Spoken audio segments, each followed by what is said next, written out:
আমরা কুমিল্লার মানুষ, আমরা পথিকৃত কুমিল্লা, আমরা মানুষদেরকে রাস্তা দেখাই। সুতরাং আমরা নিজেরাই যদি রাস্তা ভুলে যাই তাহলে আমরা সারা বাংলাদেশের মানুষকে রাস্তা দেখাবো কেমনে? আমরা যদি মাহফিলে কথা বলি তো সারা বাংলাদেশে তো মাহফিলে কথা বলবো।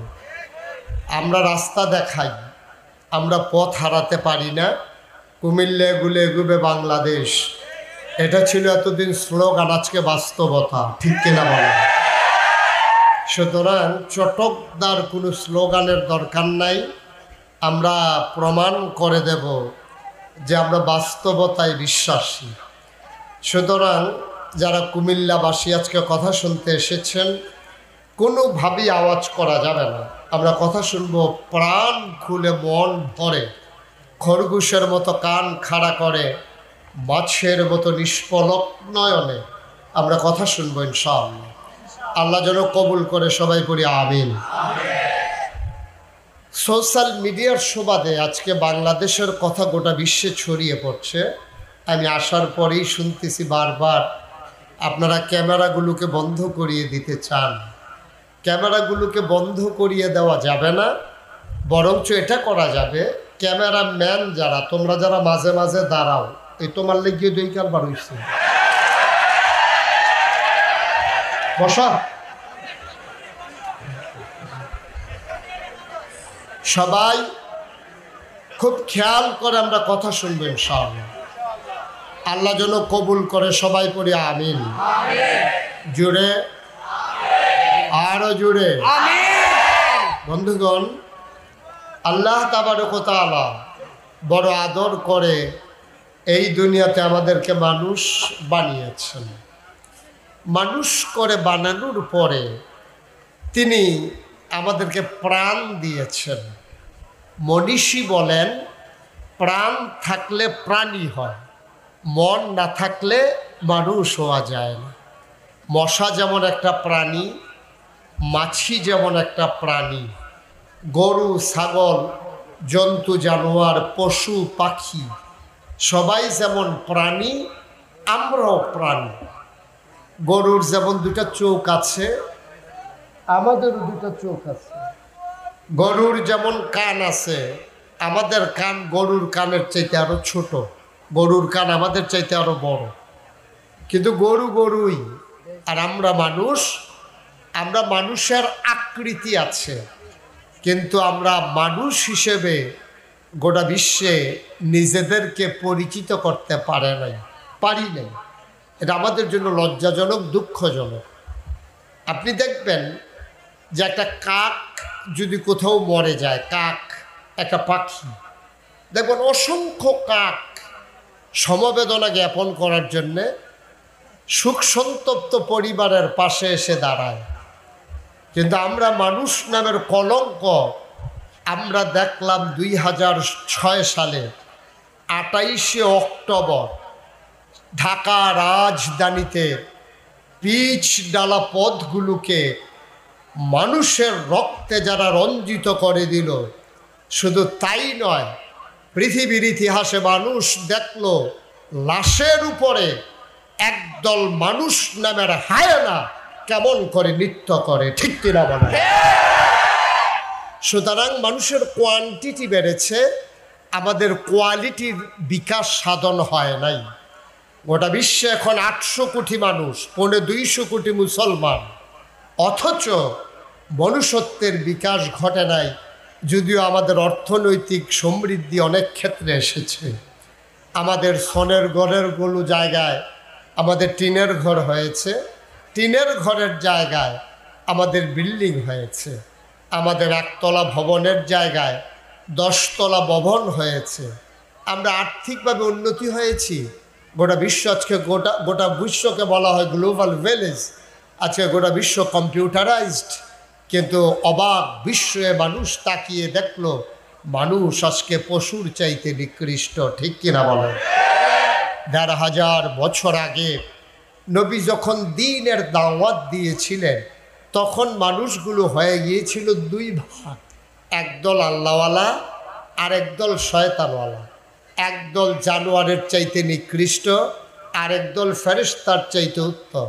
একদল জান্নাতি আর একদল জাহান্নামী। আমরা কি জাহান্নামী না জান্নাতি? সবাই কথা বলতে হবে, জাহান্নামী না জান্নাতি? মঞ্চে যারা আছে না বললেও চলবে, ওনার যে বইছে যে হুইতালাইছে না এটাই তো বেশি কথাই রে। আমরা কি স্যাট বদলাই লইতাম নাকি? যারা কথা কয় তারা তুললা তারা নামাই দিতা? থাক থাক, কইব কইব তারা কইব কথা। আমিন কর, জুড়ে আরো জুড়ে সবাই পড়েন মারহাবা। তাইলে মানুষ হয়ে গেল কয় প্রকার? আল্লাহওয়ালা, শয়তানওয়ালা, জান্নাতি, জাহান্নামী, ফেরেশতার চাইতে উত্তম, জানোয়ারের চাইতে খারাপ। দুই দলের কথা আল্লাহ তাবারক ওয়া তাআলা কোরআনে ওয়াজ করে দিয়েছেন আপনার জন্য চিনতে সুবিধা হয়। দুনিয়ার ভিতরে সব কিছু চিনাই সহজ, তারপরেও আল্লাহ কিছু লক্ষণ তুলে ধরেছেন। আল্লাহ বলছেন যে একদল মানুষ হলো জান্নাতি, আল্লাহওয়ালা, ফেরেশতার চাইতে উত্তম। ওরা কারা? রাদিয়াল্লাহু আনহুম ওয়া রাদু আনহু। তাদের ব্যাপারে আল্লাহ খুশি, আল্লাহর ব্যাপারে তারা খুশি। সুবহানাল্লাহ বলবেন না? ওরা কারা? আবু বকর, ওমর, উসমান, আলী, তালহা, জুবাইর, আব্দুর রহমান ইবনে আউফ, সাদ ইবনে রাবিয়া, আব্দুল্লাহ ইবনে আব্বাস, আব্দুল্লাহ ইবনে মাসউদ, আব্দুল্লাহ ইবনে ওমর।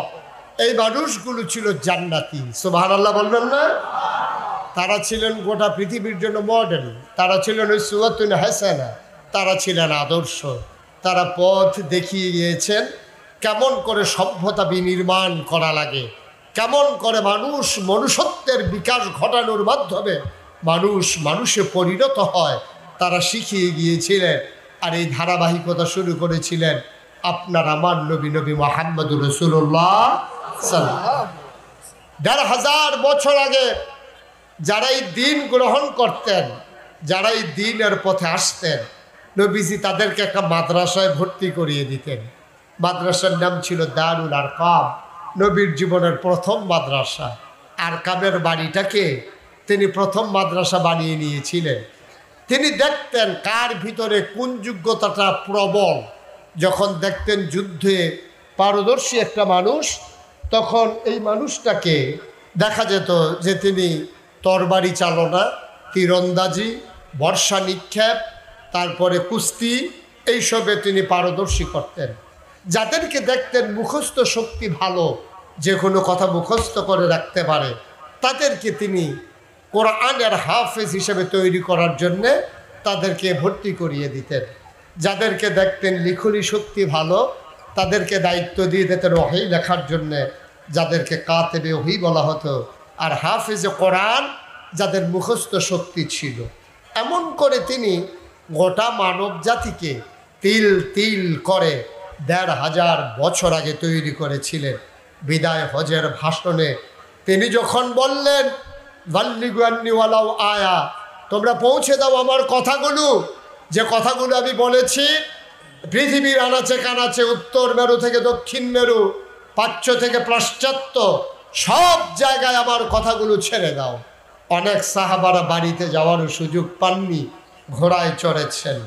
ঘোড়ায় চড়ে তিনি যুদ্ধে জয় করতে করতে, মানুষের মাঝে আদর্শ প্রচার করতে করতে সমুদ্রের কিনারে গিয়ে দাঁড়ালেন। ঘোড়ার পাগুলো সমুদ্রের পানিতে ভিজে গেল। তিনি আস্তে ঘোড়ার পিঠ থেকে নামলেন, জনপদের মানুষগুলোকে ডাকলেন, ভাইরা তোমাদের কাছে জানতে চাই এই সমুদ্রের ওই পারে কি আছে, আমাকে বলে দাও। ওরা বলল সমুদ্রের ওই পারে কি আছে আমিও জানি না। সাহাবা চিৎকার করে আকাশের দিকে তাকিয়ে আল্লাহকে সাক্ষী রেখে ঘোষণা দিলেন, মাওলা ও রব্বে কারিম, এই মানুষগুলো যদি বলতো সমুদ্রের ওই পারে একটা জনপদ আছে, খোদার কসম আল্লাহর নবীর দেয়া দায়িত্ব পালন করার জন্যে আমি সমুদ্র পাড়ি দিয়ে সমুদ্রের ওই পারে জনপদে গিয়ে আমি আমার দ্বীনের কথাগুলো ছড়িয়ে দিতাম। সুবহানাল্লাহ বললেন। কিন্তু যেহেতু ওরা বলেছে ওরা জানে না কি আছে, এই জন্য আমাকে থেমে যাওয়া লাগলো। এটা ছিল ইসলামের মিশন, এটা ছিল ইসলামের ভিশন। এজন্য আজকে খ্রিস্টানদেরকে বলা হয় মিশনারি জাতি। কয় খ্রিস্টান মিশনারি। খ্রিস্টানটা প্রকৃত অর্থে মিশনারি না, খ্রিস্টানদেরকে 2 নম্বরই আছে। বিভিন্ন এনজিওর মাধ্যমে ওরা নিজেদের স্বার্থ গুছায়, পাশাপাশি মানুষকে ধর্মান্তরিত করার জন্যে তাদের একটা নগ্ন, হিংস্র এবং কূটকৌশল তারা অবলম্বন করে। প্রকৃত মিশনারি জাতি হচ্ছে এই মুসলমানেরা। এই জন্যে এই জনপদে ভারতীয় উপমহাদেশে কোনো নবী আসেননি, কোনো রাসূল আসেননি। তারপরও আজকে বাংলাদেশের মতো একটা ভূখণ্ডে আজকে 92 জন শতকরা মুসলমান, ঠিক কিনা? ওরা ওই মিশনারি জাতি হওয়ার কারণে অনেক সাহাবা এখানে এসেছেন বর্ণনা পাওয়া যায়। দেখা যায় যে তাবেইন মক্কার মানুষগুলো, আরবের মানুষগুলো বাণিজ্যের নামে বণিকের ভেসে এসে দিন প্রচার করে। আমাদের এই বাংলাদেশে মানুষগুলোকে নেংটির বদলে লুঙ্গি পরা শিখিয়েছেন, হরে রামের জায়গায় কলমা পড়তে শিখিয়েছেন, শ্রীর জায়গায় মোহাম্মদ লিখতে শিখিয়েছেন, টিকির বদলে টুপি পড়তে শিখিয়েছেন। সেই সমস্ত হক্কানি পীর মাশায়েখ আর আল্লাহর বুজুর্গ ব্যক্তিরা পীর মাশায়েখেরা, সুবহানাল্লাহ বলবেন না?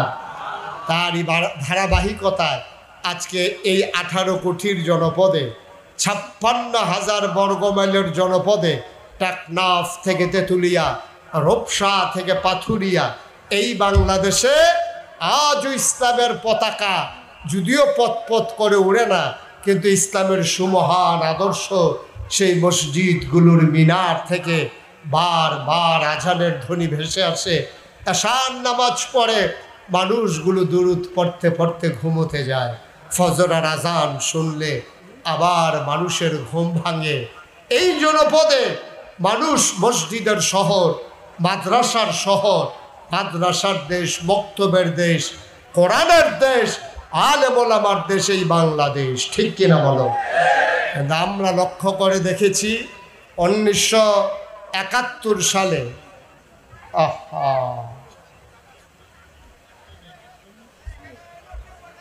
1971 সালে 16ই ডিসেম্বর পৃথিবীর মানচিত্রে নতুন করে একটি দেশ, আমার সোনার বাংলা, এই দেশটা জায়গা করে নেওয়ার পরেও আজও বাংলাদেশের স্বাধীনতা না পেল স্বাধীনতার সুফল, না পেল ধর্মীয় স্বাধীনতা, ঠিক কিনা বলেন?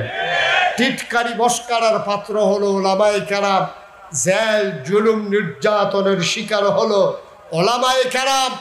আজকে নতুন করে বাংলাদেশে 5 আগস্টের পরে 2024 সালে চিৎকার করে গোটা পৃথিবীর মানুষে জানিয়ে দিতে হবে, যেদিন গেছে একেবারেই গেছে।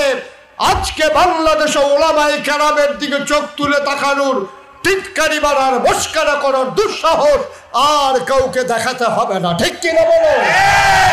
দেখাতে দিতে দেওয়া হবে না। আলেম ওলামারা আজকে আবার নতুন করে জেগে উঠেছে। মসজিদের মিম্বারগুলো কোরআনের ধ্বনিতে আজকে আবার কেঁপে উঠেছে। মাহফিলের মঞ্চগুলো কোরআনের আলোচনার মাধ্যমে আবার মানুষকে জাগিয়ে দেওয়ার সুন্দর শুভ সূচনা করেছে। সুতরাং আমরা বলতে চাই, ইসলাম নিয়ে টিটকারি, ইসলাম নিয়ে মস্কারা, ইসলামের প্রথম জামানায় ১৫০০ বছর আগে ওই নবীর জামানায় যখন শুরু করেছিল কাফেরেরা, আবার স্বাধীনতার পরে গত 15 বছর ধরে ইসলাম নিয়ে কম তামাশা হয় নাই।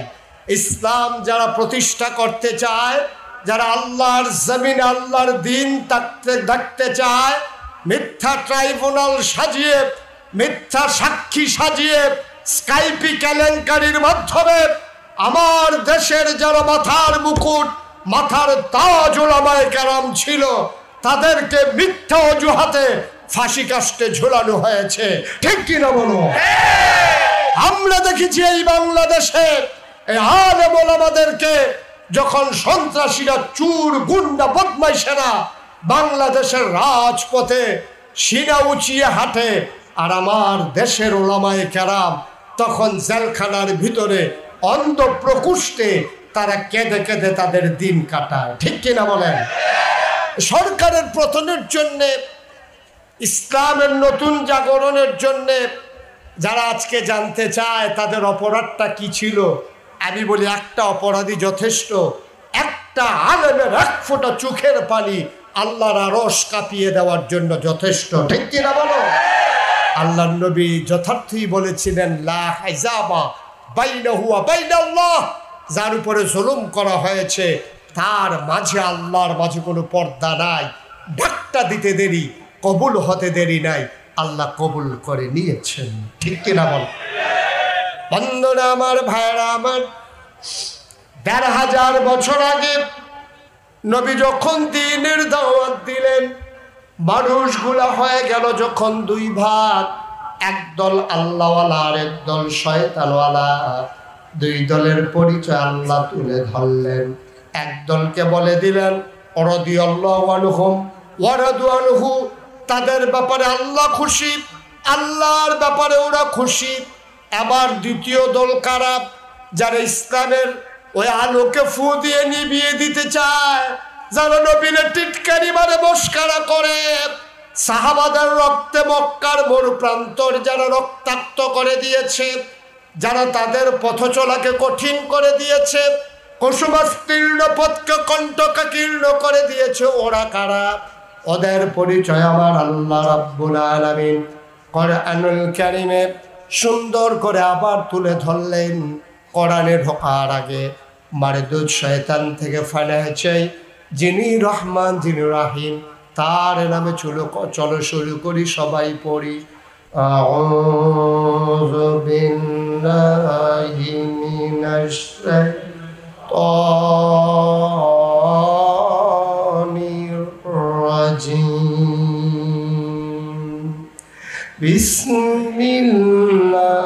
বিসমিল্লাহির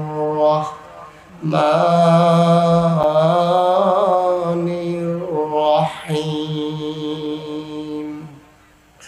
ওয়ালাহুম কুলুবুল লা ইয়াফকাহুনা বিহা ওয়ালাহুম আয়ুনুল লা ইউবসিরুনা বিহা ওয়ালাহুম আযানুল লা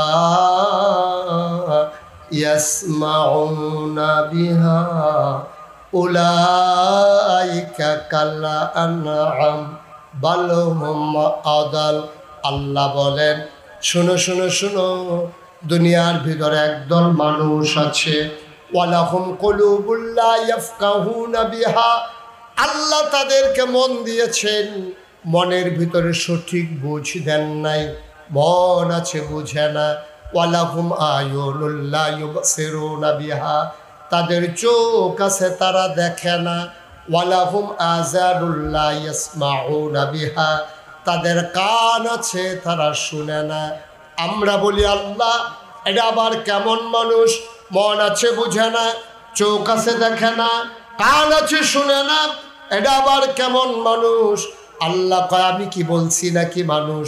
উলাইকা কাল আনআম, ওরা হলো চতুষ্পদ জানোয়ারের মতো। আল্লাহ কয়, না রে না, জানোয়ারেরও কিছু বুঝ আছে, এই মানুষটার তাও নাই, ঠিক কিনা? আপনি দুপুরবেলা খুব খেয়াল মনোযোগের সাথে কথা শুনতে হবে। আপনি দুপুরবেলা খাইতে বসেছেন, আপনি গোশত খেয়েছেন, হাড্ডি রয়ে গেছে, মাছটা খেয়েছেন, কাঁটাটা রয়ে গেছে, সেই একটু ঝোটা কাটা দরজায় দাঁড়ানো সেই আপনার গৃহপালিত যে পশুটা, সেই কুকুরটার সামনে নিয়ে দিয়েছেন। এই কুকুরটা দুপুরবেলা আপনার একটু ঝোটা কাটা খাইছে, খুব খেয়াল করেন। সেই কুকুরকে আপনি কোনোদিন একটা গোশতের টুকরা দেন নাই, আপনি কোনোদিন একটা মাছের ভাজা টুকরা দেন নাই। আপনি কুরবানি ঈদের সময়ও কুকুরটার একটা সুদ গোশতের টুকরা, যে শুধুই গোশত, এইরকম একটা টুকরা আপনি কুকুরকে দেন নাই। কুকুরকে কি দিছেন? কুকুরকে দিছে রগ, রেশা, হাড্ডি, যেইগুলা সাবাইয়া কোনো কিছুই করা যাবে না, যেইগুলো তরকারিতে কোনো কাজে লাগবে না, মানুষ খাইতে পারবে না, সেই রগ, তারপরে যেইগুলা মানুষের খাওয়ার উপযুক্ত না, এইগুলো কুত্তারে দিয়া দেয়। তো কুকুর তো মহানন্দে সাবাইতে আছে, ঘন্টা দুয়েক সাবাইয়া শেষ পর্যন্ত সেইটা তারাটা তারারে দিয়া গেছে, তোরাটা তোরাই সাবাই, যেটা সাবাইয়াও শেষ করা যায় না, এরকম রগ রেশাগুলো আপনি কুকুরকে দিচ্ছেন। কোনোদিন একটা গোশতের টুকরা আপনি দেন নাই। সেই কুকুরটা একটু ঝোটা কাটা খাইছে। কোন দুপুরে আপনি খাবার দিছেন, আপনি কুকুরের কথা ভুলে গেছেন, আপনার মনেও নাই।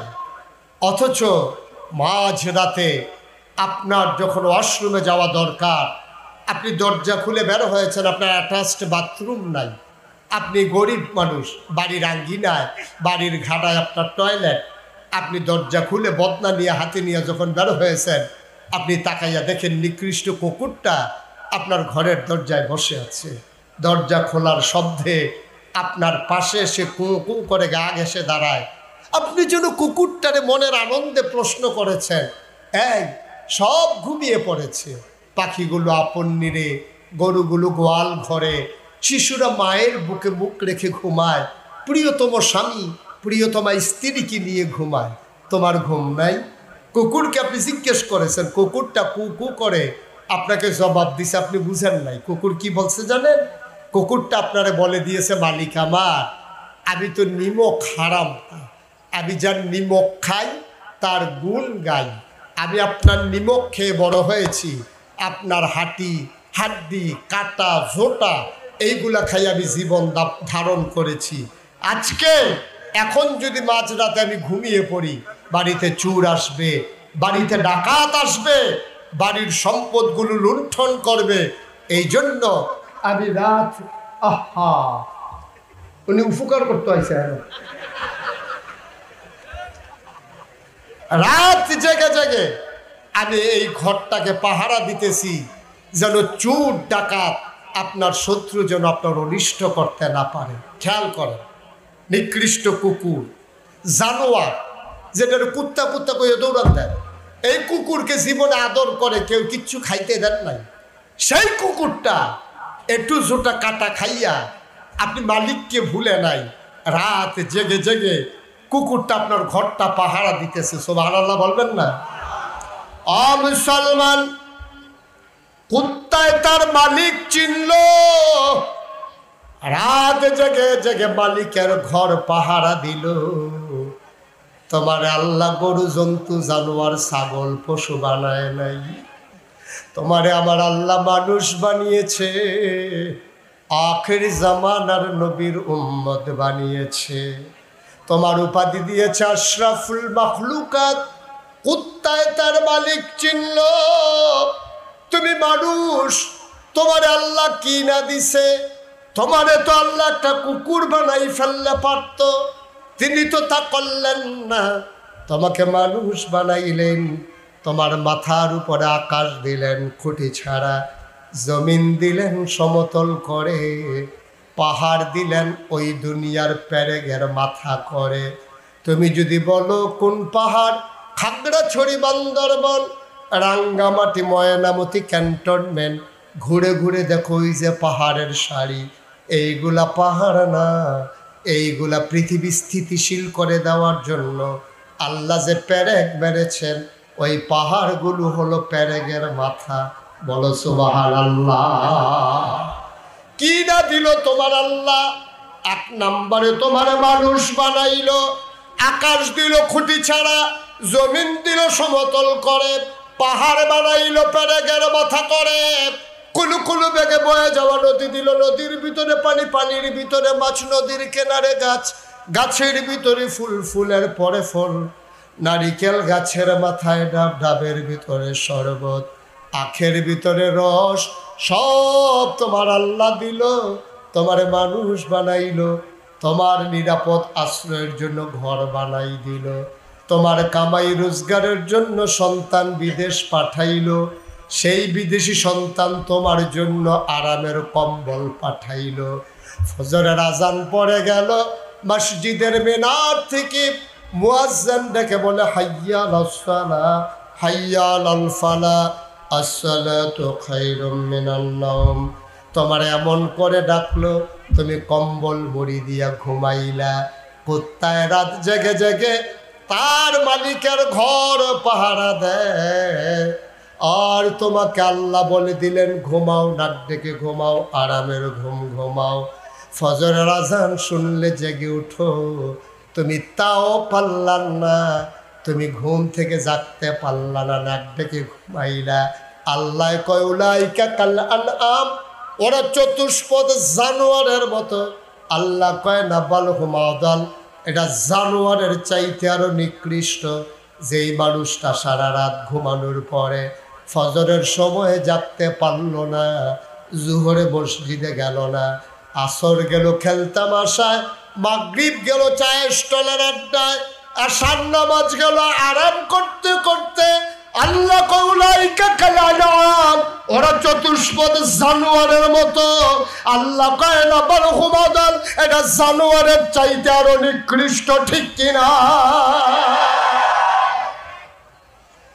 তুমি তোমার মালিক চিনলা না, কুত্তা তোমার মালিক চিনল, নিকৃষ্ট জানোয়ার তোমার মালিক চিনল, তুমি তোমার মালিক চিনলা না।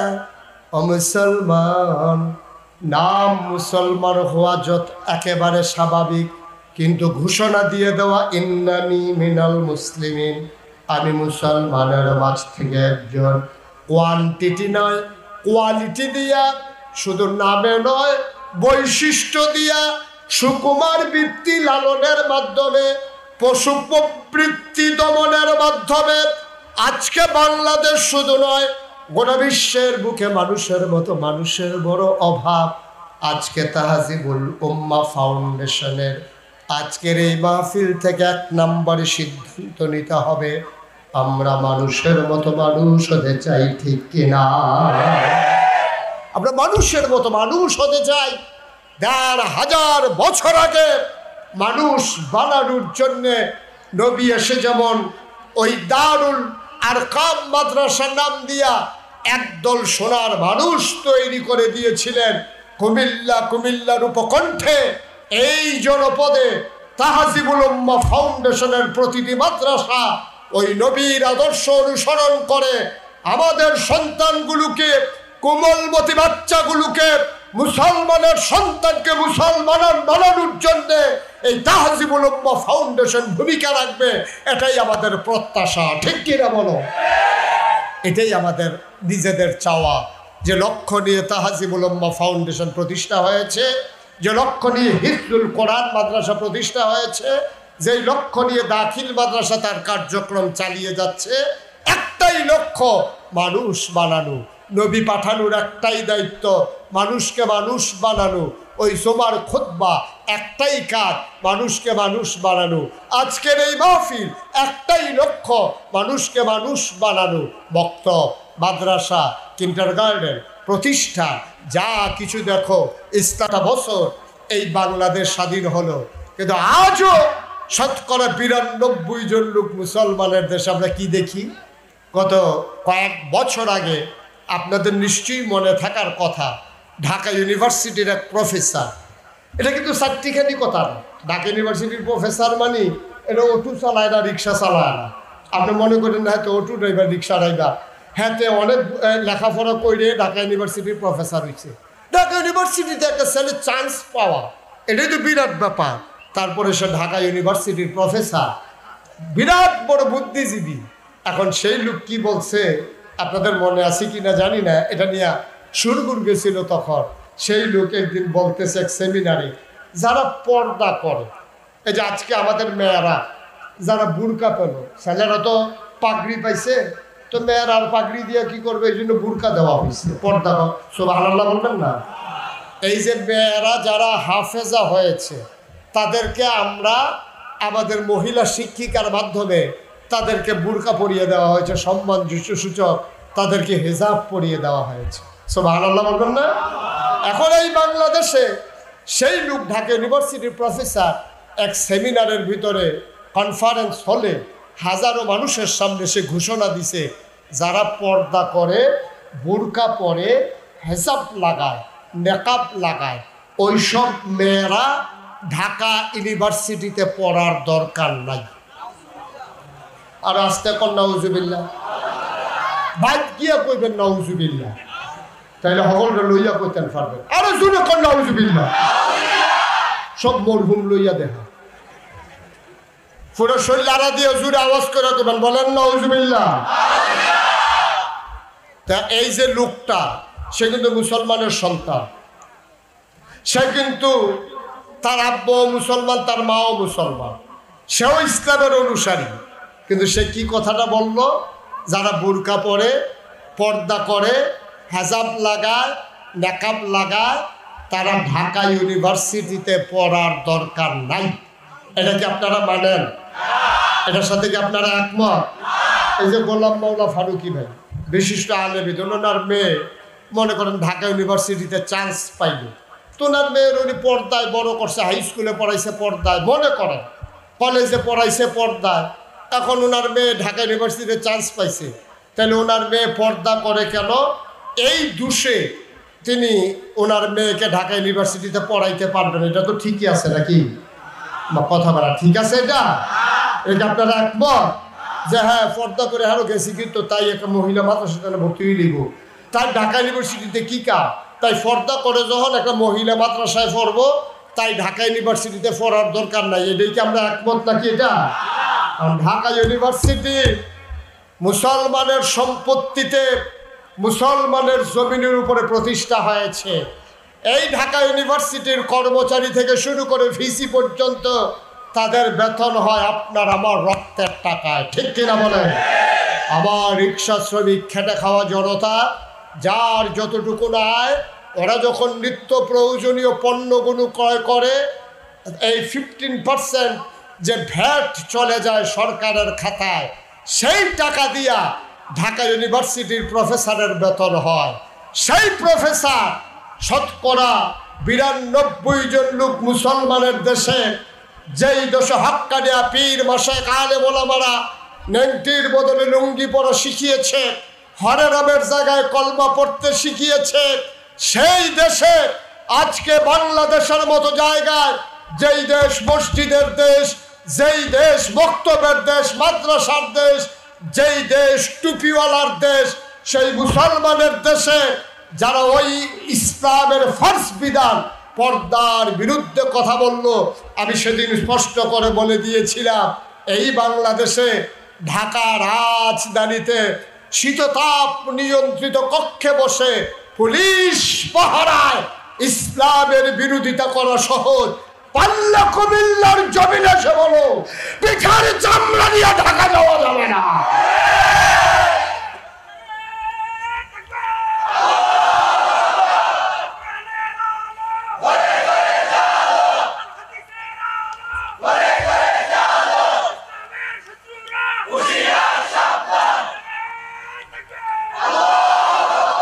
শত্রুরা কিন্তু সাবধান, আমরা যারা গৃহস্থ আমরা হইলাম ল্যাপেট ড্যাপ।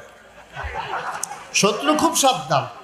উনি বলছে না শত্রুরা সাবধান, এমনি ওরা সাবধান। ওরা যত সাবধান, আপনি কিন্তু এত সাবধান না। আপনার সম্পদ রক্ষা করার জন্যে আপনার কোনো দায়িত্ব নাই।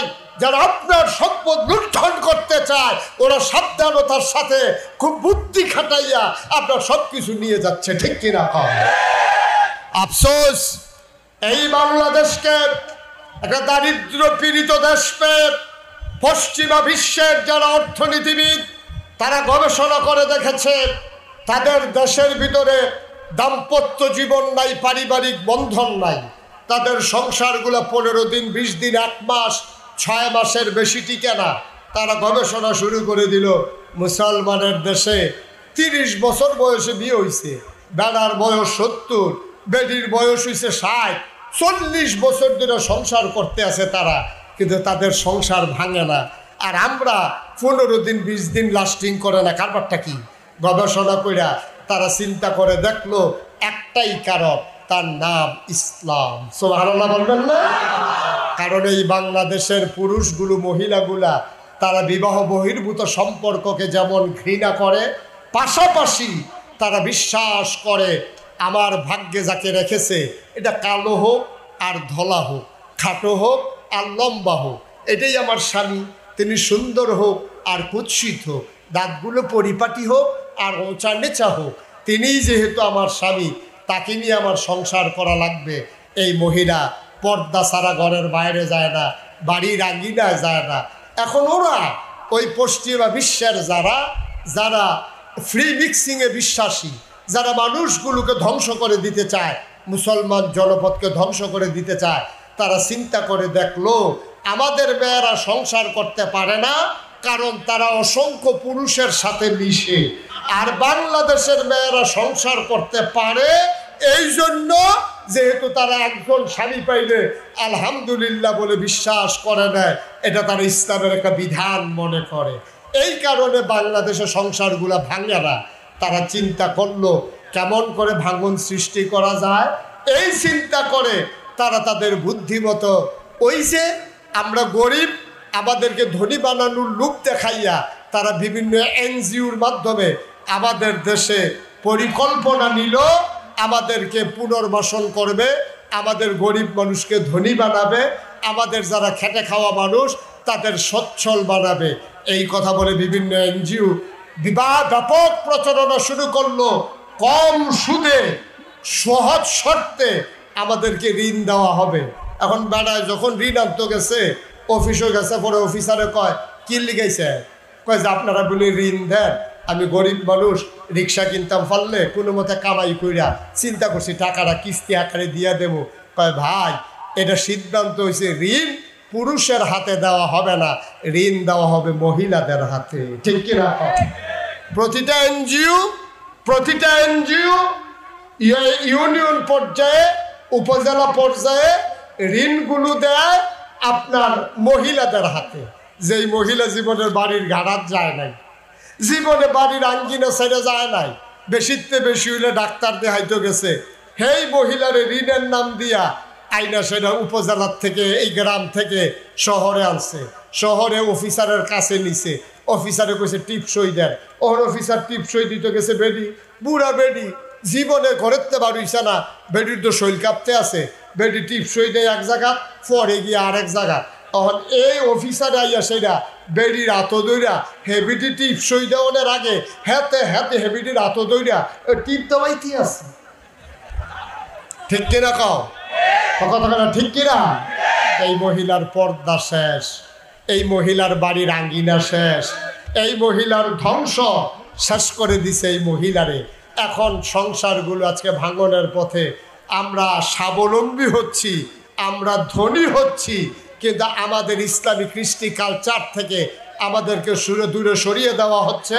খুব পরিকল্পনার মাধ্যমে, সুচতুরভাবে, সুনিপুণভাবে আমাদেরকে ধ্বংস করে দেয়া হচ্ছে।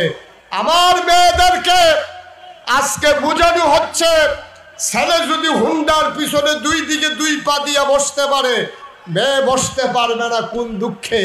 ছেলে যদি সন্ধ্যার পরে হলের বাইরে থাকতে পারে, মেয়ে পারবে না কোন দুঃখে।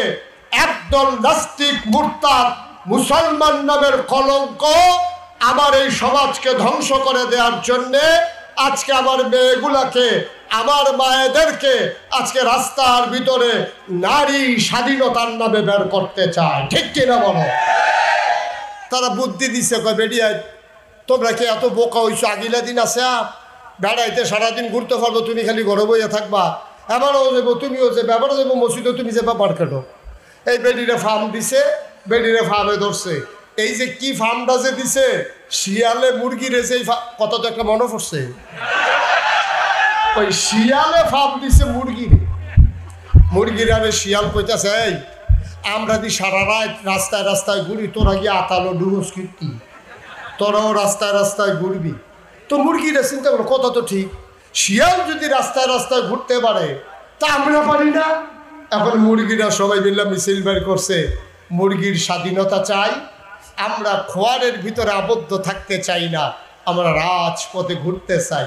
এখন শিয়াল বগল দাবা করতে আছে, বগল বাজাইতে আছে, এই তো কারবার ঘটে গেছে। এখন মুরগি যদি সন্ধ্যার পরে ওই খোয়ারের ভিতরে না যায়, এটা কি মুরগির লাভ না শিয়ালের লাভ? কথা এই তো বুঝে গেছেন মাশাআল্লাহ। আর শিক্ষিত মানুষের তো সবাই দিন, সচেতন মানুষের কাছে ওয়াজ করে মজাস মারহাবা বলবেন না? তো শিয়ালে বুদ্ধি দিছে মুরগিরে, তো সময় তোমরা জীবনও ঘরের ভিতরে ঢুকবা না, সবসময় বাইরে বাইরে ঘুরবা। তো মুরগি তো মনে করছে আমার পক্ষে, এটা কি আসলে পক্ষে না বিপক্ষে? তো মুরগি স্বাধীনতার স্বাদ পাইয়া মিছিল যখন বাইর করছে, এখন শিয়াল সব মুসকি মুসকি হাসে। এখন আর আতাল ভাঙ্গা তালা ভাইঙ্গা ফিডা খাইয়া তারপরে মুরগি ধরা লাগবে না, মুরগি দইয়া ডাকতে আসেন আমার ধরে।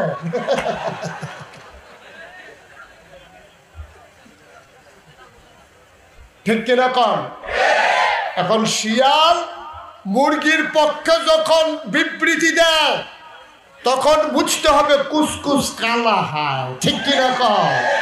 এই বাংলাদেশের বুদ্ধিজীবী নামের কলঙ্ক, সুশীলের নামের কলঙ্ক, আধুনিকতার নাম দিয়া যারা আমার মেয়েদের পক্ষে বিবৃতি দিয়া আমার মেয়েদেরকে পর্দা ছাড়া করতে চায়, তারা আমার মেয়েকে ভোগ করতে চায়। ঠিক কিনা বলো?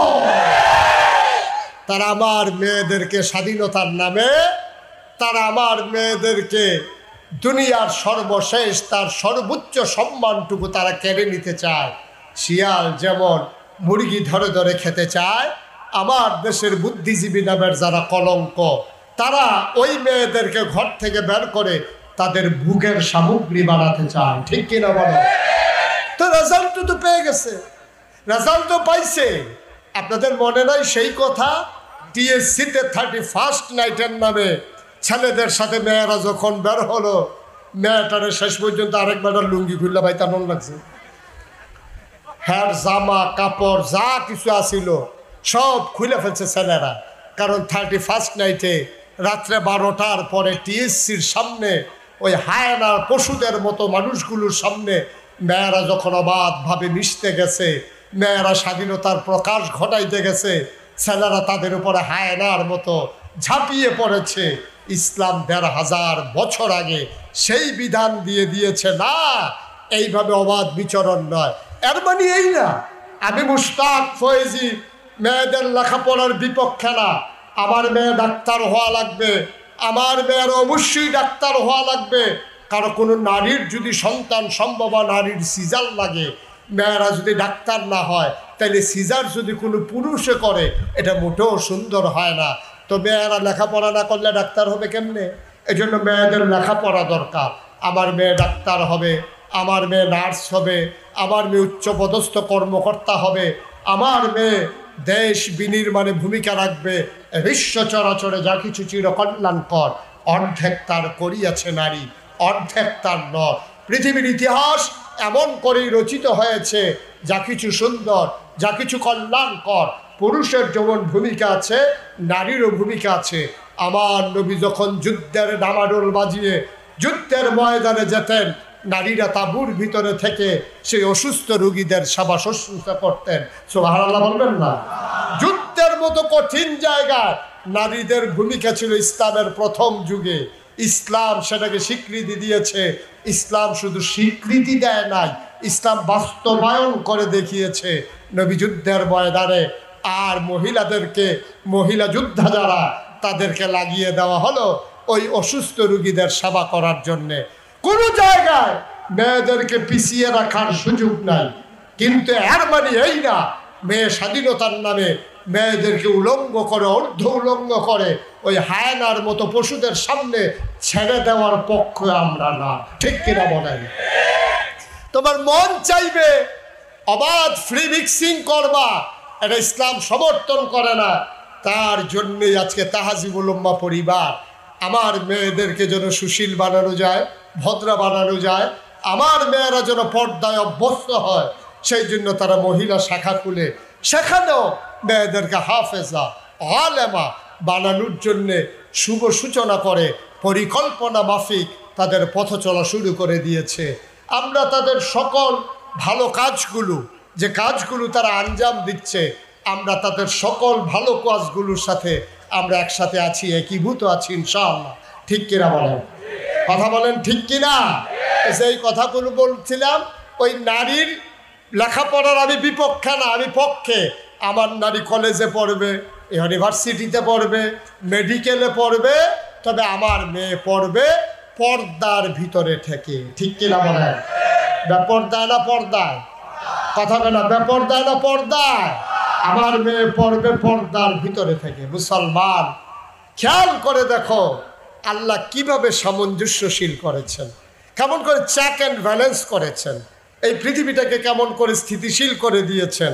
সুবহানাল্লাহ বলবেন না? জোরে বলেন সুবহানাল্লাহ। আল্লাহ তাবারক ওয়া তাআলা অনেক সুন্দর করে এই ধরনীকে সাজিয়েছেন। মেয়েদেরকে মেয়েদের জায়গায়, আয় ছেলেরা কি হইল? এই যে হুজুর, ও না উনি বাইকে এমনি ঘুমায়, এক রুমও ঘুমায় না, লাইডা লাইডা ঘুমায়, মাহফিলের লাইডা লাইডা শুনে হ্যাঁ কতক্ষণ হ্যাঁ কতক্ষণ। আপনি উঠছেন কিনতে? হ্যাঁ, সবাই বসেন, নড়াচড়া করে আমিন কর, জোরে কর। পরীক্ষা শুরু হয়েছে না, হলো উনি কাফা শুরু করছে।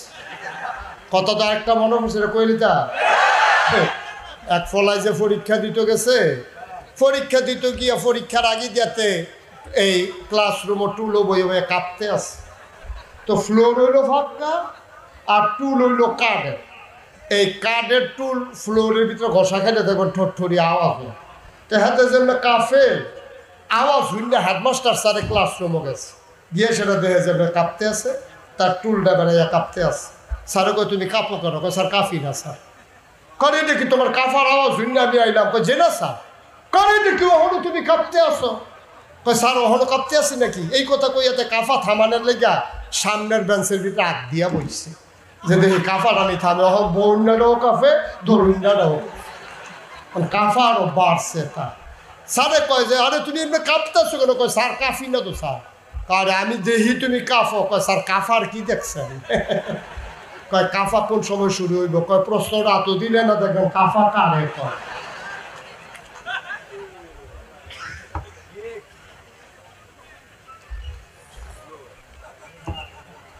আমিন কর। যেই কথাটা বলছিলাম, দেখেন আল্লাহ সব কিছু চেক অ্যান্ড ব্যালেন্স করে দিয়েছেন। বৃষ্টির দিনে বৃষ্টি দিছে, শীতের দিনে শীত দিছে, শীতকালে মিলাইয়া আবার টমেটো দিছে, শীতকালে মিলাইয়া আবার ভিটামিন সি যেই ফলগুলার ভিতরে আছে সবগুলো আল্লাহ দান করেছে। সুবহানাল্লাহ বলবেন না? নারীর দিয়েছেন একটা ক্ষেত্র, পুরুষের দিয়েছেন আরেকটা ক্ষেত্র। এই দুনিয়াটা চলতে গেলে সভ্যতার একটা চাকা লাগবে, পৃথিবী যদি আগাই নিতে হয়। তো সভ্যতার চাকা কোনটা? মনে করেন সাইকেল চালাইতে 2টা চাক্কা লাগে, ট্রাক চালাইতে 6টা চাক্কা লাগে, প্রাইভেট কার চালাইতে 4টা চাক্কা লাগে। এখন চাক্কার ভিতরে আবার 2টা অংশ আছে, একটা হইল টায়ার আর একটা হইল টিউব। এই 2টা জিনিস না থাকলে চাকা চলে না, চাকা না চললে যাত্রীর পথ আগায় না। এখন এই সভ্যতা, এই ইসলামী সভ্যতাকে যদি আগাই নিতে হয় তাহলে চাকা লাগবে। চাকা না চললে থেমে যাবে। চাকা হইল পুরুষ আর মহিলা মিল্লা, তাহলে চাকার অংশ কয়টা? আহা, কারো মনোযোগ নাই। আপনি ওইদিকে কি করেন? চাকার অংশ কয়টা? একটা টায়ার বা কথা টায়ার, সবাই কোন টায়ার? কয়টা অংশ? টায়ার কি ভিতরে না বাইরে? আর টিউব কি ভিতরে না বাইরে? টায়ার হইল ভিতরে বাইরে, আর টিউব হইল। এখন টিউব যদি মিছিল বার করে, টিউবে যদি কয় যে আমরা একটু একটু একটু রাখে, টিউবে যদি কয় যে সারা জীবন আমি টায়ারের ভিতরে আসতাম, আমার কেউ দেখছে না, এখন থেকে আমি থাকব বাইরে, টিউব থাকবো, টায়ার থাকবো ভিতরে, গাড়ি চলবো কিরকম? আহা, কথা বুঝেন না আপনারা? টায়ারের বাইরে দিয়ে যদি টিউব দেয়, তাহলে গাড়িটা যদি ফিস করা ফতো চলা শুরু হয়, কি চলবো না থাকবা যাবো? গা বেশিতে বেশি হইলে একটা ঠুস করে আওয়াজ হইল, আওয়াজটার লগে লগে টিউবটা নাই, টায়ার আর আইসের শেষ লাগে। বাইরে দিয়ে যে গেছিলেন কিরকম বুঝলেন? ঘষাটা সহ্য করতে পারতো না। এর লেগে আল্লাহ তাবারক ওয়া তাআলা টায়ার দিছে বাইরে, টিউব দিছে ভিতরে। বেড়া এটা হইল টায়ার, মহিলারা হইল টিউব। আল্লাহ কয় যত ঝড় ঝঞ্ঝা, বাসের ছাদে উঠো, ধান কাটন, ধান লাগা, মেল ফ্যাক্টরিতে কাজ করো, ওইটি করবো টায়ারে, কারণ এটা শক্ত, এটা গুতাল হইতে পারে, এটা পাথরের আঘাত সইতে পারে, এটা সব করব। আর টিউব আমার মায়েরা, তারা থাকবে ভেতরে, তারা ভিতরের সুন্দর সংসার সাজাবে। টায়ার আর টিউব টিউব যেমন সমন্বয় করে পৃথিবী আগানো যায়, টিউব যদি তুমি আগে বাইরে বাইরে দিয়ে দাও আর টায়ার যদি বাইরে ভিতর দিয়ে দাও, তাইলে এই গাড়ি যেমন চলবে না। নারীরা যদি তাদের জায়গা ছেড়ে দেয় তাইলে এই সভ্যতা টিকবে না। ঠিক কিনা বলে? সভ্যতা ধ্বংস হয়ে যাবে, হচ্ছেও তাই। সুতরাং আমরা চাই যে এই সুন্দর বাংলাদেশ আল্লাহ যেন এগিয়ে নিয়ে যায়। সবাই কোন আমিন। বন্ধুরা আমার, ভাইরা আমার, মহিলা প্যান্ডেল মায়েরা আমার, মন দিয়ে শুনো, লম্বা কথা না। আমার আল্লাহ তাবারক তাআলা যেমন করে বিধান দিলেন তেমন করে মানুষগুলো যখন পালন করতে শুরু করলেন, ১৫০০ বছর আগে সুন্দর একটা দেশ পৃথিবী মানুষ দেখলো, খেয়াল করে আল্লাহ রাসূল সাল্লাল্লাহু আলাইহি ওয়াসাল্লাম তার আদর্শের ভিত্তিতে সুন্দর দেশ বিনির্মাণ করলেন। এই সুন্দর দেশ বিনির্মাণ করার পরে গোটা পৃথিবীর মানুষগুলো তার সুফল ভোগ করলো। বলো মারহাবা।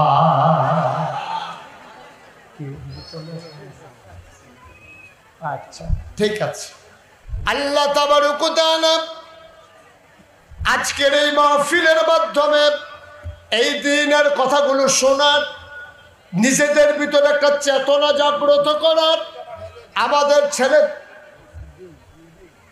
আমাদের ছেলেদেরকে মেয়েদেরকে সুন্দর করে মানুষ গড়ার জন্য আল্লাহ তাবারক ওয়া তাআলা যেমন করে তৈরি করে দিলেন, তাহজিবুল উম্মাহ পরিবার যেমন করে এই কাজের আঞ্জাম দিয়ে গেল। ও মুসলমান, মনে রাখবা, এই প্রচেষ্টার মাধ্যমে আমার তোমার যদি শরীক হওয়া লাগে, আর যদি শরীক হওয়ার মাধ্যমে আমরাও তার সুফল পাবো, কিয়ামতের ময়দানে আমরা পাবো নাজাতের উসিলা। বড় সুবহানাল্লাহ। আল্লাহ তাবারক ওয়া তাআলা আমাদেরকে এগিয়ে নিয়ে যাবে। সুতরাং এই সুন্দর মাহফিল প্রতি বছর যেন সুন্দর করে দাঁড়িয়ে,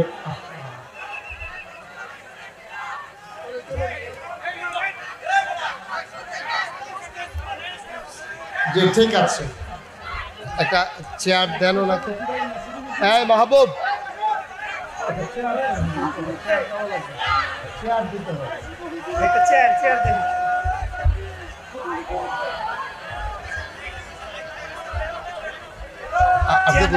আপনি কত সাইড হবেন, আপনি কত দিবেন।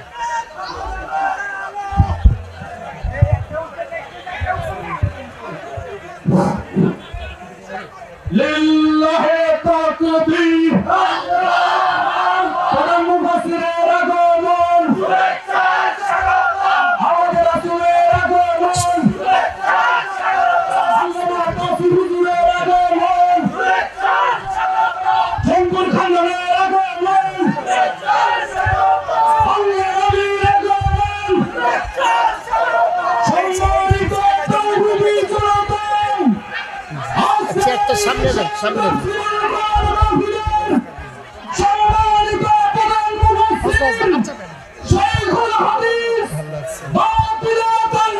কেমন সবাই ভালো আছে?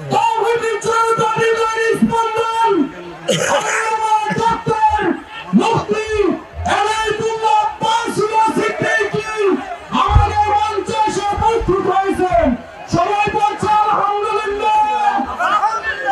সমস্ত মুসলিম তাওহীদি জনতা দাঁড়িয়ে সবাইকে বসার জন্য বিষয় ব্যবহার করছি, সবাইকে বসার জন্য বিষয় ব্যবহার করছি। কেউ আমাদের সঙ্গে একদমই করবেন না, সকলকে বসার জন্য বিষয় ব্যবহার করছি। সকলে বসে বলুন। আপনারা জানেন আমরা বাংলা সরকারের অর্জন করি একমাত্র সুপারফ্লাম বিশ্ব স্তরীয় আন্দোলনের অন্যতম রাহবার আল্লামা ডক্টর এনায়েতুল্লাহ আব্বাসী আমাদের মঞ্চে উপস্থিত। আলহামদুলিল্লাহ। সম্মানিত উপস্থিতি, এরপর যে 10 মিনিট কালেকশন করতে পারছি, 10 মিনিট আলোচনা শুরু করার জন্য বিষয় ব্যবহার করছি। জি, সবাই করি আলহামদুলিল্লাহ। কি হলো? এগুলো উঠতে গেল সবাই বসে, সবাই বলেন আলহামদুলিল্লাহ। এই ভারতীয় উপমহাদেশে সবচেয়ে দুইটা খানদান সবচেয়ে বেশি ইসলামের খেদমত করেছে। কয়টা খানদান? আহা, ঘুমাই গেছেন আপনারা? এই ভারতীয় উপমহাদেশে ইসলামের সবচেয়ে বেশি খেদমত করেছে দুইটা খানদান। কয়টা? একটা হলো জৌনপুর আর একটা হলো ফুরফুরা। এই দুইটা খানদান সবচেয়ে বেশি ইসলামের খেদমত করেছে। এই ভারত উপমহাদেশে 90-র বোধনে যে মানুষটি লুঙ্গি পরা শিখিয়েছে মানুষদেরকে, টিকির বদলে টুপি পড়তে শিখিয়েছে, হরারামের জায়গায় কলমা পড়তে শিখিয়েছে, শ্রীর জায়গায় মোহাম্মদ লিখতে শিখিয়েছে, সেই জৌনপুর খানদানের সিংহ পুরুষ তিনি হচ্ছেন আমাদের কারামত আলী জৌনপুরী রহমাতুল্লাহ আলাইহি। সেই মানুষটিরই অধস্থনের সিংহ পুরুষ, যিনি আজকে বাংলা ভাষাভাষী মানুষের জন্য আল্লাহর পক্ষ থেকে দিন প্রচার প্রসারে এক বিশাল বড় নিয়ামত। বাতিলের জন্য যিনি আতঙ্ক, সেকুলারিজমের নামে এই প্রতিষ্ঠানের জন্য যে মানের ওলামায়ে কেরামকে দাওয়াত করা হয়েছে, এই মাহফিলটার পরিধিটা মোটেও সুন্দর হয় নাই, কিন্তু ওনাদের আর জায়গাও নেই, ওনাদের হাত পা বাঁধা। ওনার ইচ্ছা ছিল আরও ব্যাপক পরিসরে যেন এটাকে করা যায়। ভবিষ্যতে কি করি পরিকল্পনা নেওয়া যায়, এটা আমরা চেষ্টা করে যাবো ইনশাআল্লাহ। আল্লাহ যেন তৌফিক দান করে, সবাই করে আমিন। আজকের এই মাহফিলে প্রাণ ভরে সবাই আমরা দোয়া করব। আমাদের জৌনপুরের হুজুর দোয়া করবেন, সবাই দোয়াতে শরিক হবেন। আমরা সবাই মিলে দোয়াতে শরিক হয়ে কথা শুনে তারপরে বাড়িতে যাব ইনশাআল্লাহ। প্রতি বছর এই মাহফিলটা আমাদের যৌথ উদ্যোগে, মানে আপনারা আমরা সবাই মিলে মাহফিলটা যদি দাঁড় করাতে পারি, আর এর উসিলায় এ কোরআনের মাহফিল সাজানোর কারণে আল্লাহ তাবারক ওয়া তাআলা নিশ্চয়ই আমাদের আব্বা আম্মা দাদা দাদি নানা নানি বংশধর যারা কবরে, আল্লাহ যেন তাদের কবরগুলোকে জান্নাতের টুকরা বানিয়ে দেন। সবাই পড়েন আমিন, সবাই পড়েন আমিন। আমি জানি না কার আব্বা নাই, আমি জানি না কার আম্মা দুনিয়াতে নাই। এই প্যান্ডেলটার ভিতরে হাজারো জনতার মাঝে একটা লোক বড় প্রয়োজন।